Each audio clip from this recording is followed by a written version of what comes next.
warahmatullahi wabarakatuh. Wilujeng sumping di channel YouTube Kamila Atalia. Urang diajar bahasa Sunda sasarangan yuk.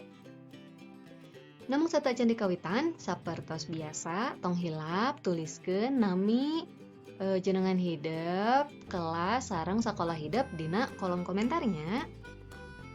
Nah, minggu ayeuna urang diajar ngeunaan bahasan ya atau sawangan kana bahasan.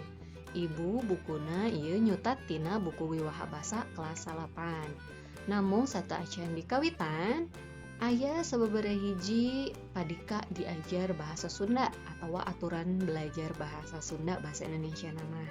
Naon wae aturanna teh urang biasakeunnya bager kasep anu kahiji nyaeta maca doa atawa sataacan di kawitan teh urang bismillah heula atanapi sesuai dengan kepercayaannya masing-masing. Pokoknya urang ngadoa heula supados laleungit eta kalalabur setan-setan tehnya, supados urang ditangtayungan didoakeun oge ku malaikat supados urang henteu males, urang henteu hoream, urang sumanget diajarna dibarokahan ku Gusti Allah Subhanahu wa taala. Ya, satos maca doa ku hideuk ditulis tanggal ayeuna, tanggal dinten ayeuna dina buku catatan hidup. Oke. Nah, teras sakali deui ngemutan yen penulisan bahasa Indonesia mah punten, penulisan dina bahasa Sunda mah benten sareng penulisan bahasa Indonesia. Aya nu bentenna gitu. Khususna dina kecap sareng na nya tangtos kedah dibentenkeun sesuai dengan pelafalan upami dina bahasa Sunda mah. Nya, teras tulisanna sok rapihkeun deui supados hideuk nalika aya ulangan tiasa diaos deui ku hideuk, raoseun aosna, ibu oge marios tugas-tugas hidup raos macana. Teras urang kawitan wae. Siap? Mohon. Tah minggu ayeuna kan ngeunaan bahasan, janten bakal aya 2 bahasan anu kedah dibaca ku hideuk. Nya, bahasana di mana ku ibu ditulis dina dokumen, disimpen dina Google Drive ku hideuk mangga diklik link dina description box-na nya. Ku ibu teh dituliskeun dina YouTube di dieu bilih hidup lieur gitu macana. Janten ku ibu dialihkeun heula kana dokumen sumangga ku hidup diklik. Upami atos dibaca, sumangga tiasa lebet deui kana YouTube. Ya, aya pancen-pancena. Upami atos, urang lebet wae kana pancena.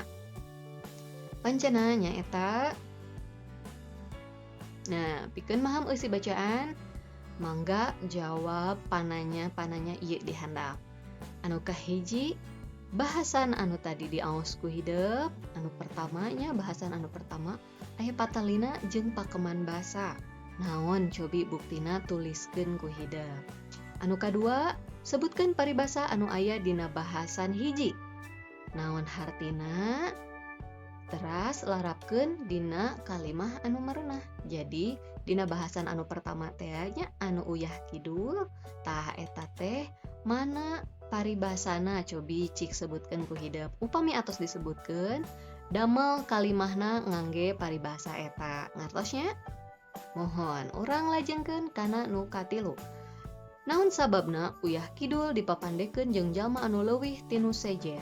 Tah eta aya dina bahasannya sumangga tiasa dicatat. Oge nomor 4 di mana perenahna tempat nyieun uyah di basisir laut kidul teh. Ya. Lajengkeun dina bahasan anu kadua, nya dina bahasan anu kadua teh berarti anu cikaracak teh aya patalina jeung pakeman basa. Tah sebutkeun naon buktina cek hideuk. Kira-kira naon sih buktina anu nyebatkeun yen dina bahasan eta teh aya pakeman basana. Naon cobinya? Teras naon jejerna bahasan anu kadua? Nya jejer anu bahasan anu kadua teh topikna atawa temana teh ngeunaan naon sih gitu. Nomor 7, naon sababna ki santri make hayang balik ka lemburna. Nomor 8, kumaha sikep ajengan basa ki santri bebeja rek balik, kumaha sikepna teh. Teras naon sababna ki santri balik deui ka pasantren saenggeus aya di satengahing perjalanan balik teh. Nomor 10, nurutkeun hideuk atawa numutkeun hideuk di antara 2 paribasa di luhur, mana anu alus jeung mana anu goreng paribasana. Teras sebatkan alasanana.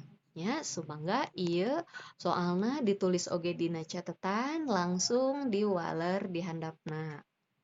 Kitu wae minggu ayeuna pami aya patarosan sumangga tiasa dicatet dina buku catatan atanapi ditulis dina kolom komentar. Tepang di minggu payun. Assalamualaikum warahmatullahi wabarakatuh.